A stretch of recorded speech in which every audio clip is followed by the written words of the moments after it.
European Championship. This is the start of a long marathon. Our players have a huge weekend ahead of themselves, so we'll see how the fatigue, the mental game comes into play over the course of this entire event. But fresh start, bright and early for these players here. Benoit versus Lav, Blackwing versus Rikka. All right, so I think it was Lav who won the dice roll, I believe. No, it's actually Benoit. Okay. Yep. Start off with a Pot of Prosperity. That's a good card you want to see turn one. Absolutely. And Lav is not expecting to play against Blackwing at all. We have to assume. Yeah, I'd assume that's definitely not a matchup you'd be regularly testing at all. But regardless, that is usually sometimes a bit of a strong strategy. You know, show up to an event with a sort of underrepresented archetype to. And I'm expecting some reading here, but only 3 cards off the top, and it's not gonna be Lav. It doesn't look less surprised. Interestingly enough, I would expect him to read the card right away, but instead. Right, so we do have a Sutri here. Oh, we've also opened the Simoon. Yeah, wow. That's huge. Yeah. All right, so this should be the full combo here. Let's see how exactly Benoit has adapted this. There's a couple of ways to play the Blackwing strategy. You can play it as a pure deck, which establishes, I think generally you want to go for the triple Assault Wing, maybe the level 10 as well with the new Trap card, but you also have the ability to incorporate some Raid Raptor cards, so we'll see if he's doing any of that. Simoon is the Searcher of the Black Whirlwind, a card which is OG. Yeah. Yeah, it's an old school card here, getting you the search of any Blackwing monster from your deck with an attack less than the monster that you just normal summoned. We're going to see a lot of normal summoning in this Blackwing deck, as it's able to perform multiples with the effect of the Simoon and the No Thung. The level 6 Synchro is going to be able to help with that as well. And there is the Sutri. So Sutri basically just searches any Blackwing card. Typically you want to go Chainlink 1 Sutri, Chainlink 2 Whirlwind, and that gets you another combo piece. We've already searched the Vata from the Simoon search. So this is going to be full combo. I'm just curious to see exactly how he ends.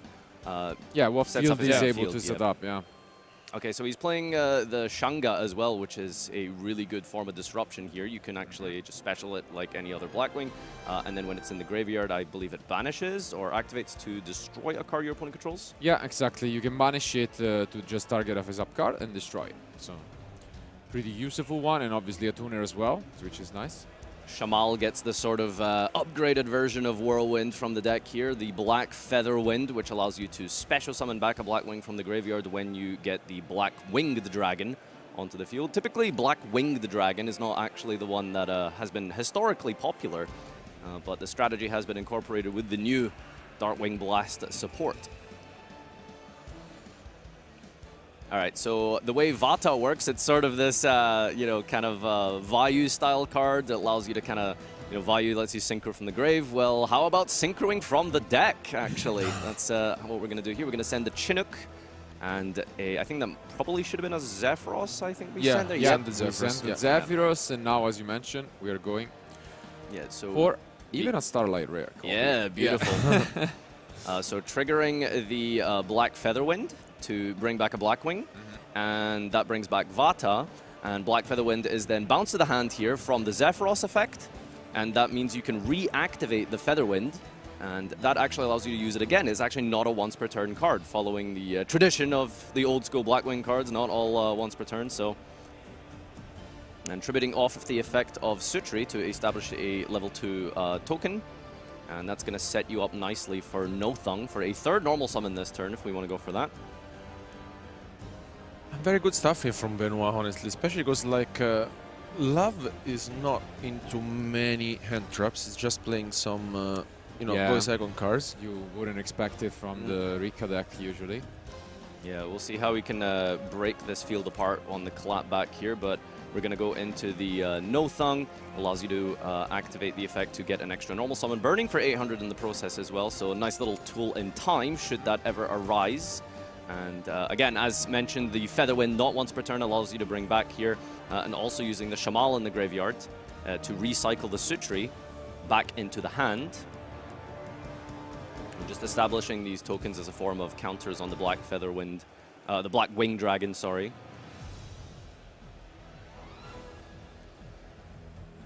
All right, and I think here they're could be the new card being made here. It is the Baraya Storm, which is a level 6 tuner synchro monster.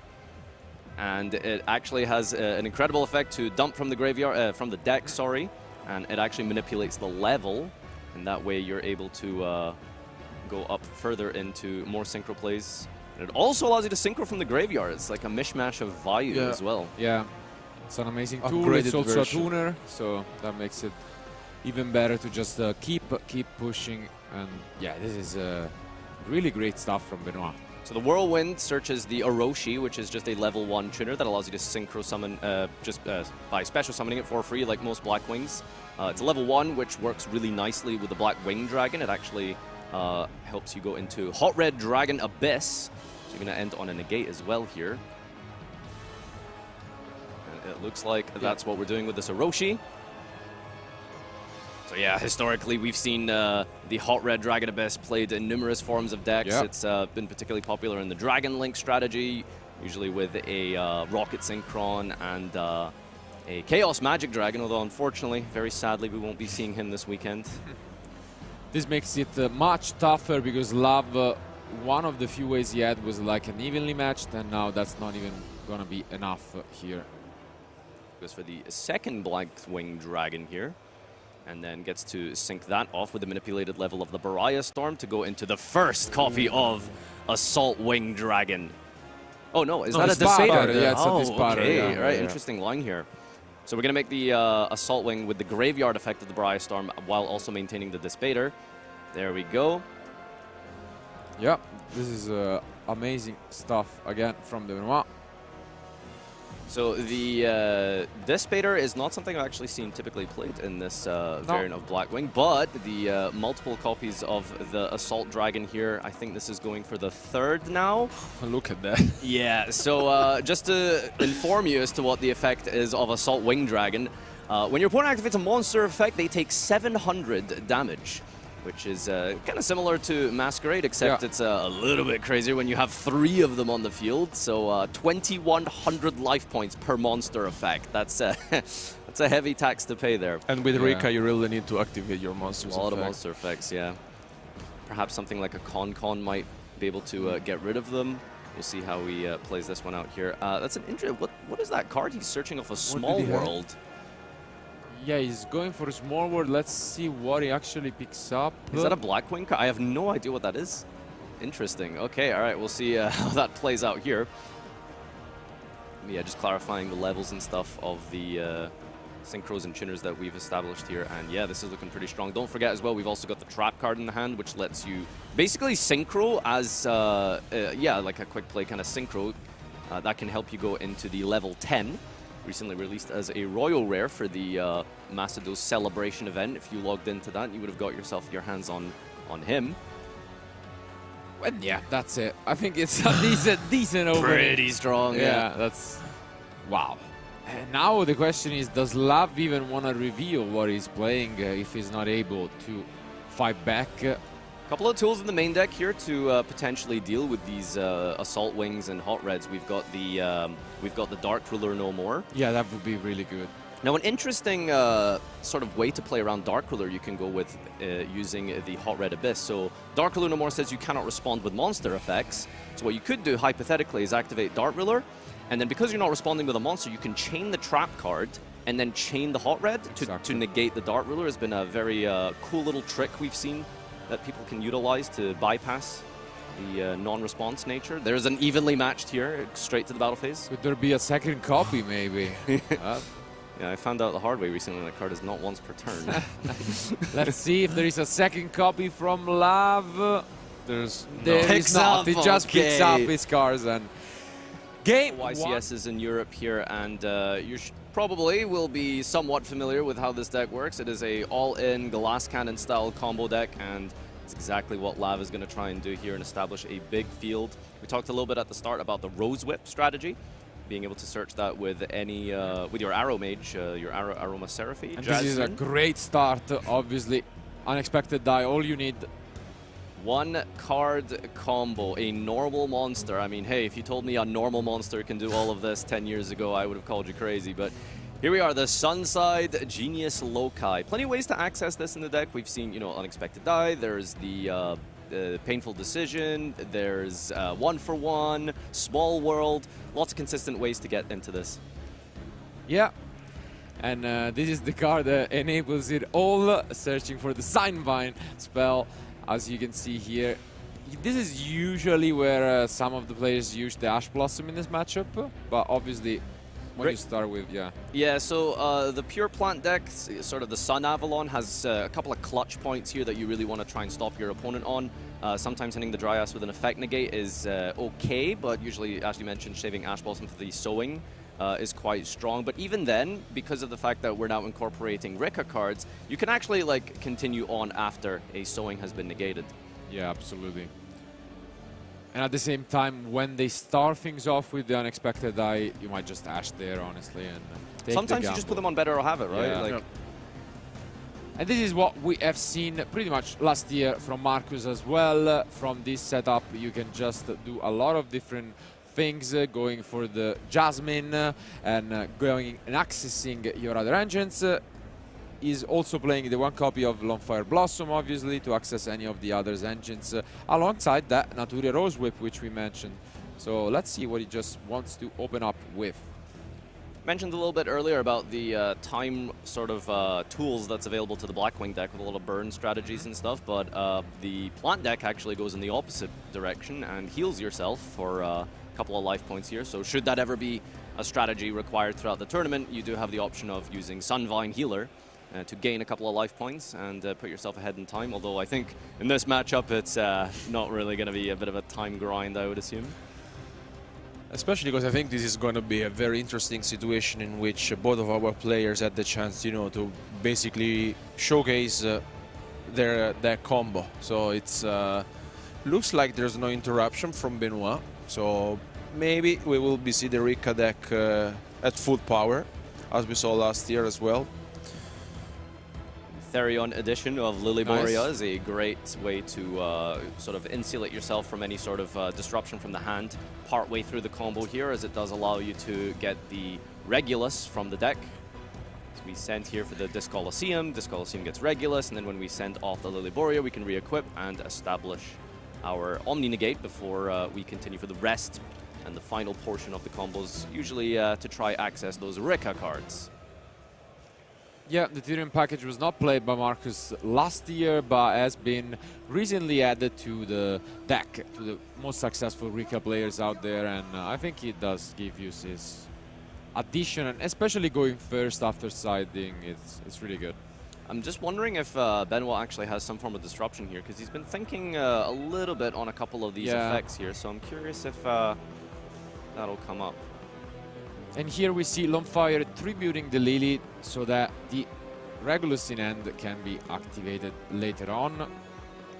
So Lonefire Blossom tributes for cost here, and I think this is basically going to be your real sort of last opportunity to get some disruption here. Otherwise, that Regulus, as we mentioned, is going to be able to protect from further plays here. And I think he's fanning out his hand here. You can kind of see that Rose Whip at the front, considering and weighing up the options if we go for Rose Whip, or do we want to go deeper into the Rikka combos? Yeah, I think Rikka makes sense here.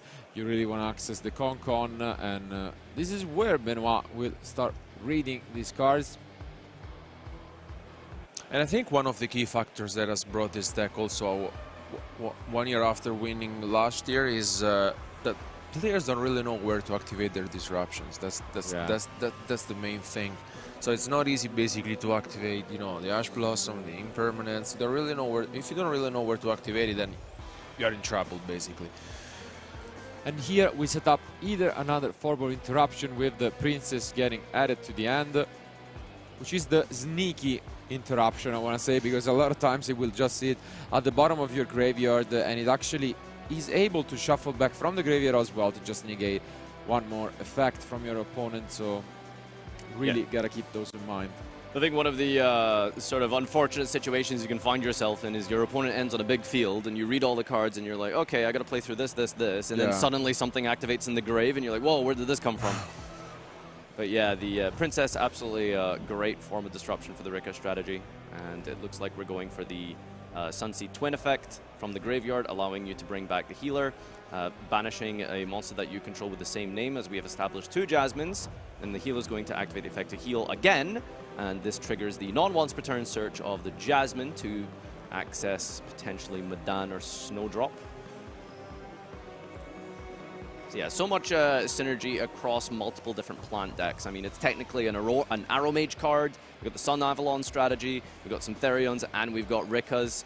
Sort of plants just kind of establishing themselves as like a plant deck rather than like this exact strategy. It's similar maybe to Pendulum, you know? It's like Pendulum is a Pendulum deck, not really a, you know, Magician or X or something. Or even the Dragon Link, you know? Yeah, exactly. Yeah. Just dragons. That's my deck. All right, here's Malayas. The Link Climb gets the Loci back from the graveyard, and that's going to be able to give you a Link 4. And the Bengal Lancer, one of the great forms of disruption this deck offers by allowing you to compulsory evacuation device your opponent's monsters. All right, looks like we had Madan in the hand the whole time, or did we search that? Regardless, Yeah, it we did, is. we did. Yep. Yep, that's the. This is the most important one. Whenever you ask a plant player the best place to stop them, it's always Madan. Because you actually don't have too much here, really, if you think about it. You would probably end on maybe like a Bengal Lancer and a Regulus. But now, with the Madan, okay, it doesn't get Concon. No, I think he had the Concon he had and he had the the Glamour. Okay, so the Concon's going to get the sheet, and we're just using the Glamour. Okay, Exactly. incredible hand here. Really just has Yeah. everything you need. This was crazy, crazy setup. So on the new chain here, because you tribute a plant monster, you can get the Primula. And then you can also just use the just basic special summon if you control a Rikka monster effect of the Petal, sorry, the Princess. And this goes our rank 4 Strenna. Rikka Queen Strenna, which will be able to upgrade later on. But for now, this is really threatening and pretty much... Did we normal summon? We started with Die, right? Have we not used our No, normal I summon? think he did. Probably I think he not. didn't. Yeah. Okay, so we not. can still potentially access Rose Whip, right? Yeah. Yeah, Oh, I mean, wow, fantastic. yeah, this is really, really well played by Love. Basically, returning the favor of game 1 to his opponent with an even more threatening board. Yeah, I sat through your combo, you're going to sit through mine. Exactly. Strenna has been tributed, which has the graveyard effect. When it's tributed off, allows you to special summon from the deck a Plant Xyz into the Hypertrion. And it is a negate equal to the card type of the material. Here we can see the Rose Whip. Yep. Yeah. Incredible. Yeah. Wow. What a start, honestly, from Love Yeah. here once again, returning the favor to Benoit. Sometimes plants can, you know, occasionally struggle with disruption of spells and traps, although obviously not really in this matchup. But if you get paired up against something like a Labyrinth deck, it can be quite hard because a lot of your disruption are based on monsters. You know, you get the Sheet Steal, you got the Pet Princess in the graveyard.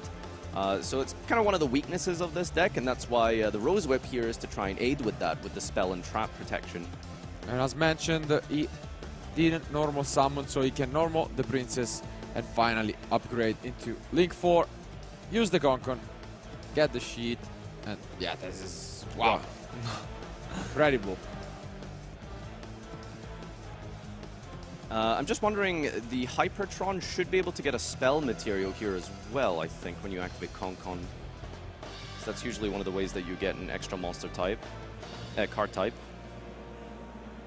I'm not sure if he's missed out on that, but regardless, we do have a monster negate, we have a bounce, we have a tribute, we have one spell and trap, we have a steal, we have a tribute for cost, we have a negate, and we have one spell and trap usage per turn. That's a lot of disruptions. Yeah. It's really, really impressive stuff. And now, I guess the best way to start things off here would be, again, a Dark Ruler maybe, but it's definitely tough. So I think one of the sort of cool interactions you can do here with the Regulus, notice that Regulus doesn't negate activations, it negates effects. So if your opponent activates a spell and trap card and you negate it with the Regulus, the Rose Whip is actually in effect because Rose Whip says you can only activate a spell and trap. So if you negate the activation of a spell and trap, they can use another spell and trap. But unfortunately, he has seen enough. He picks up his cards, and we are heading into game 3. You really want to start things off similarly as in game 1, I would say, with some of these Blackwing cards. Arguably the best. Could be the one that he started things off last round. Let's take a look at this, and it's Moldward instead. Okay. No Ash. So Ooh, that's rough that we hard drew the Zephyros. It's actually a super important combo piece in the deck because of the Featherwind and Vata interactions, so not ideal, but regardless, it does get you into your combo. That's we the most search the important thing. Simon? Yeah, this should bridge into Simun. I still don't know what his bridge is, to be no, honest actually. with you. Oh, not okay. Simon. Interesting. So he goes that for means- Sudri. Yeah. So Simun makes it so that you have to banish another Blackwing card from your hand, which indicates maybe the other two cards in his hand just aren't Blackwings. So he has to go for the one card interaction, which is Just Sutri. And Just Sutri, I don't think ends on too much. Oh, but we've got Whirlwind as well. All right, that works out quite... Wow! Double Whirlwind. Wow. Not once per turn, by the way. Absolutely. We thought the start might have been, you know, a lot weaker than game one, but the impermanence at least can stop the Sudri from resolving. Still, we get 2 searches from Black Warwin. I don't think that Love was so convinced about this impermanence because, I mean, now here Benoit gets 2 searches. Yeah, I don't... So I'm just debating in my head here if that was really the best time to impermanence, because I think if your opponent just normal Sutri, then imperm's good, but with double Whirlwind, I think maybe Vata has a better choke point. Yeah, but I mean, similarly to how his opponent maybe wasn't the most familiar with the Rikka deck, I would say Blackwing is even a more niche strategy, so you can't really blame Love for improvising here, and yeah. Yeah, it's a reasonable sort of take to have on an event like this when there's such a varied, wide field of decks. If you take something like Blackwing that players are not really established with, that's kind of one of the advantages. While your deck might not be as powerful or as amazing to, you know, combo with, such as something a bit more established like Kashtira or Branded, which everyone knows what they're doing against that deck. Everyone has side decks prepared for it. You know, a deck like this, you're kind of hoping that your opponent's going to make some mistakes. Yeah, and he just searched for not Orochi, but instead... yeah, the Vata. And, yeah, the Vata, and and I think it was a Shamal. maybe, yeah. And this is what we're gonna see right here with the Vata. So I'm really curious what he sends here with the Vata. As mentioned, he began his turn with a small world on Zephyros. Yeah. Yeah, kind of unfortunate because you didn't really want to draw that, and let's see what he goes from here. Double okay, impermanence. there's why. Wow. Oh wow, okay. Okay, now I can see why he decided to go for that impermanence before. Sutri is not a tuner, correct? So I think he should... No, I don't think so. So I think he should be able to still go into Baraya Storm or a Nothung. Yeah, double hand trap here is quite rough, especially if you haven't opened specifically Simun. The double Whirlwind should help out a little bit here. We know that he's got the Shanga searched as well, so we can just special summon that, do more synchro plays with that if we need to. Sometimes your deck just has like a linear kind of combo where you know like, okay, Simun plus Blackwing does this, Sutri plus Whirlwind does this, but you can end up in situations where it's like, okay, well, I can do combo 3, but if my opponent has impermanence, where do we go from here? Sometimes you gotta sort of wing it a little bit. Yeah, seems like he's gonna go for a level 6 synchro here.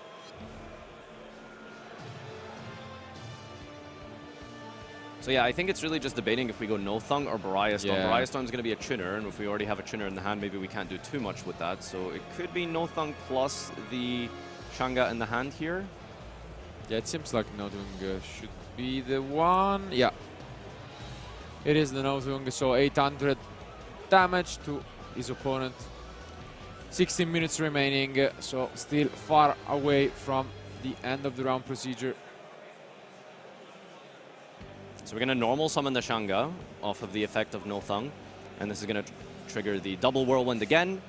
And the attack points are quite low of Shanga, but it does still allow you to add Chinook, the negate from your hand here. If you control Blackwing, and also might go for Orochi, I suppose, is his final search. Yep. Yeah.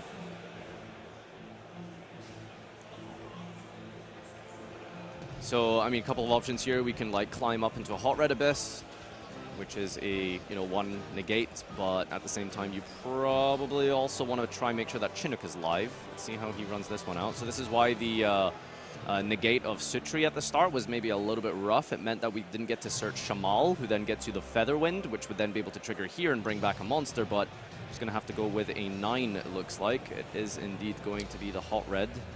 Yeah, I mean, as you mentioned, he had to fight back against 2 impermanents and ended on what is a Hot Red for now.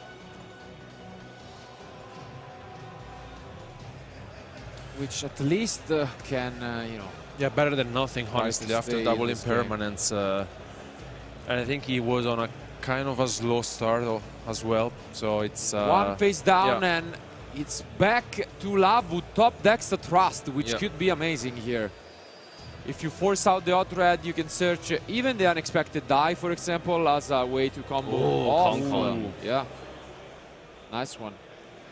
Do you think you just have to preemptively Hot Red negate this? It's definitely a potential risk, but he passed. He passed? Really? Wow. Wow. Really? Okay, wow, well, I mean, play goes back to Benoit here, and we're starting off with a Allure Darkness, yeah.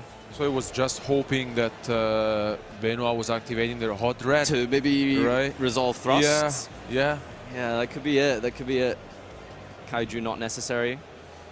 Kaiju works as a great form of tributing for cost of your opponent's monsters, but also works quite neatly in this deck as a small world bridge as well. And here I think if Benoit gets the chance to even consider closing the game, I think he might just go for that. Yeah, no, for sure. Oh, we're tributing. Ooh, okay, I can see it. Okay. Yeah, I mean, sometimes that's what you're gonna go for, and this allows him to search 2 more cards from his deck with those black Whirlwinds, and yeah, this is scary. Another Vata. All right, we've lost our negate of Hot Red for the tribute summon, but nothing on the field to really use it against, so it didn't really matter. And now we've got Sutri as well as Vata, and we can kind of just establish the whole thing again. We just need to do 8,000 damage, well, 7,200 because of the no-thung burn, so pretty primed here. And I think if you can get rid of the Hot Red Dragon, you're pretty sure that you can win this. This turn. Yeah, I think so I think he's definitely trying to close this one out here. Chinook is sent as a level 2 plus the 4, and the Vata. That's going to add up to another Blackwing Dragon.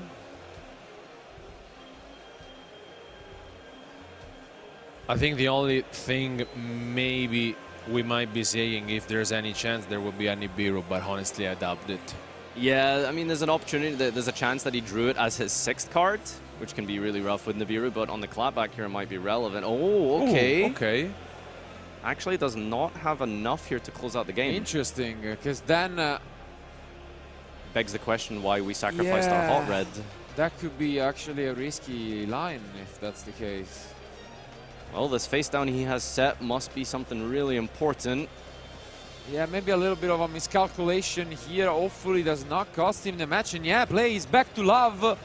Let's see if he can pick up anything relevant here. Any Rikka, any plant monster would be amazing. I don't think it's too bad of a situation because I think it was actually correct in hindsight, because now your Shanga's live and your Chinook. So you've actually sacrificed your Hot Red for 2 disruptions.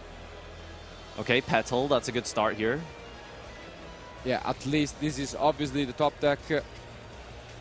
This allows to both use the Concon right after. So as the Chinook we spoke about here allows you to negate a monster effect if you control a Blackwing monster directly from the hand. And it also sends the Baraya Storm as a way to play through. And there's the Thrust. Yeah. Right, yeah, Thrust coming from the side deck, really opening up the plays. That's a... we control a monster? Wait. Yeah, but you can't go for that. Yeah. Unfortunately, cannot use the Unexpected Die here. I think it's still... It should be okay, right? Because I think we can maybe Glamour tribute our own Princess, our own Petal, right? Clear the field, add a card, and then use a die. Oh, can we not do that? Is it really gonna crash? Okay, looks like we are just crashing. Oh. Yeah. Wow, that's rough. That is rough. Yeah, this is really rough, especially considering how many of the cards from Benoit are able to deal damage to his opponent. Yeah. All right, 2,800 life points here. No Assault Wing Dragon to burn, so depending on what the rest of the hand here is, we might be able to just combo through. But he took the damage, so now he's down to 1,200 only. And yeah, let's see if there is anything else from Benoit. Because regardless, we are gonna be in main phase 2, so it's tougher to disrupt this field from the French player. Couple of ways still to keep going here. We do have full combo per se, and it doesn't look like Benoit has anything else in forms of disruption right now. I think I did see his face down. It was, I think it was like just a dead spell card. Okay. So we didn't have the Twin Shadow searched out to try and go for a 10 synchro play. And it looks like we are establishing that sowing down to 200 life points. And then that's going to climb back up with the healer and the healer here. Okay, we can recover a little bit, and time's a ticking. It's we're now down to single digits. 9 minutes remaining. We'll see if that ends up being relevant. Remember, this is main phase 2. I think this is totally relevant because now you need a lot of time to combo off, and you are in main phase 2. So then you pass back to your opponent, and then you need to go to another battle phase. So this is tough. And honestly, even if you're now back to 1,500, I'm scared if you're a fan of Love. Yeah. I'm just wondering if there was a better thrust search in the deck to be able to start your engine, but it seems that really needed to access some form of way to get to our combo, since his hand didn't look like it really did anything other than disrupt. Started off quite strong with a double impermanence, but no way to capitalize on it. Yeah, it's not going to be an easy task for him, honestly, but on the other side, looks like the Benoit doesn't have any response, and we might be seeing what we witnessed in game 2, but still, with 8 minutes left. All right, there is the Con effect here, which allows you to tribute your opponent's monsters instead of your own for the Medan special summon. And that gets us further and deeper into our Rikka plays here. Yep, now the Glamour, let's see. Closing down on that clock here. It's definitely gonna be a close one. You can now get to both the Petal and the Princess potentially. Let's see what he wants to search. It's gonna be the Primula alongside Princess. Yeah, we saw this in the last game here. Primula being able to special itself for free when we tribute a plant monster. That's going to give us some rank 4 access, and then we can special the Princess alongside it. Lav does need to speed up a little bit as he does his combo here. You really don't have the means. And hopefully he remembers that he already used this out battle phase, you know, because maybe that's also an issue where he forgets that he had to crash and he just tries to enter battle phase here, and he's reminded that he cannot, indeed. If we can get to the end of our combo quick, disrupt our opponent, and get to a battle phase, this deck is very good at establishing a lot of damage with things like the Sunvine Thrasher, but do need to keep going. Okay, so we are going... Sylvan Danspion. Let's see, obviously want to go and look for that Longfire Blossom and any of other plant monsters that you can special summon. Yeah, this card's incredible. It mills 3. I mean, I can think of a few other cards that mill 3 that are pretty cool.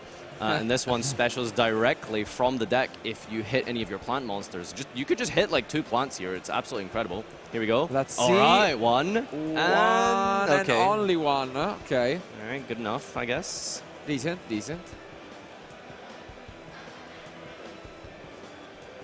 Yeah, the only thing is, as you mentioned, less than 6 minutes remaining. Yeah, it's time is moving surprisingly quick here for Love. Ooh, but we have access to the Therian Lily. Not bad, not bad. Really not the time to choose the... It really doesn't matter what you equip here. Yeah. Oh, wow. All right, Lilyboria equips the special summon, send at the Disc Coliseum, go for Regulus. It's the name of the game with the Therion plays here. Actually tributing I think he's sending itself. Yeah, I don't know what we are thinking here. We just need to resolve it, get the Regulus from deck or the Colosseum. As mentioned, obviously, Colosseum and then Regulus. Oh no, we are actually going for a Link summon instead. Okay. Interesting. Yeah, that's it. Alright, going for the Malayas line here to climb into a Link monster. Now finally going for the Rikka Queen, it seems. I think it's the Strenna first here who's being made. Yeah, Rikka Queen Strenna. And yeah, no, this is so stressful to watch here. What a way to start things off here at the European World Championship qualifier. If this is round one, oh, I don't know if I can live on to get to the end. This is crazy start to this day one. So a dangerous part of Bengal Lancer is that while it's an extremely good effect to disrupt your opponent, it does cost your life points to use the effect here. All right, as Benoit reads the cards here, Lav should... oh, we're just passing here? Oh, okay, passed. Yeah, I mean, he probably thought he didn't have time to just keep comboing off, and he thought, okay, I'm gonna pass. Let's see here, because the Black Whirlwind require your monster to stay on field to resolve. So if you were to now disrupt it, they don't add anymore. And this would be really important from Lav. But the card resolves, getting 2 searches, and with 3.5 minutes remaining, wow, this is tough. Yeah, for I think the Bulgarian player. 2 searches here is a lot to let your opponent resolve. If you mentioned, as you mentioned, if you bounce the Sutri here, it no longer has attack points per se, as it's in the hand, and the Whirlwinds will resolve without effect. Yeah. But at the same time, I think we do know that Benoit searched a Vata last turn, so it wouldn't really help too much to bounce, because you would just be able to special summon it, the Vata, and then keep going here. We also have the Baraya Storm in the graveyard, don't forget, so we can actually synchro from the grave. There's a lot of things that Benoit can do here. Yeah, this is not stopping anytime soon. And with a 6,200 life point deficit, I don't think he's in any rush to try and get into the battle phase ASAP here. No, absolutely, it's fine. And now we see the Princess, which will actually be activated alongside tributing one of his opponent Blackwing monsters. Yeah, so I think was that, what did he choose to negate? Was it the Vata in the hands? No, I think it No, it's was the discarded... Oh, the Shamal, right? Yeah, the Shamal. Okay, so negating Shamal to prevent the search of the Featherwind. But we still have the Vata. Yeah, we still got Vata, we still got Baraya Storm. And that's exactly what we're going for. Vata. Yeah, lots of damage can be dealt with here. That Bengal Lancer still hasn't been used. Okay. Gonna go for a synchro right away. I don't think he used Vata's effect, right? He just... No, he just used it as a stunner. Oh, wow. Void Ogre Dragon, interesting. Nice. This is a card that we haven't seen in ages, honestly. I remember it maybe in the Infernity deck back in the day. Oh, yes. Yeah. Because obviously it requires you to not have any cards in the end, but wow, what a throwback. All right, here's the Baraya Storm now. And this does let you go into the level 10 here. Let's see which one he chooses. It's the Assault Blackwing. And with 1,800 life points left, that's really threatening for this Love. Bengal Lancer just hasn't been used at all yet, Yeah. which is... I mean, you feel like you should have got some value out of it, but at this point, you can't use it because you'll just take damage from the Assault Wing, and you'll also take damage from the effect itself to actually bounce. And yeah, not enough life to pay for that. All right, okay. Is it time for the battle phase?